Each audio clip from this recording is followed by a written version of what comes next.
Hey everyone, want to use the same Google Pay account on two different phones? It's really straightforward. I'll show you how to add the same payment card to both devices in just a few minutes. Let's get started. First, ensure the Google Pay or Google Wallet app is installed on both phones. You can download it from the Google Play Store or the Apple App Store if you're using an iPhone. Step 2, tap your profile icon in the upper right corner, then select Payment Methods. Step 3, choose Add Card and enter your card details card number, expiration date, and security code CVV. Follow the prompts to verify the card. Your bank may send a one-time code via SMS or ask you to confirm through their own app. Step 4, now take your second phone, open Google Pay, and sign in with the exact same Google account.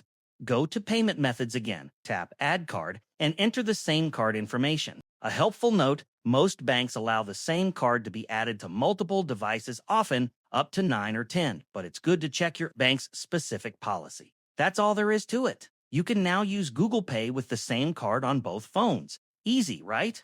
If you run into any issues, check your bank's support or Google Pay's help section.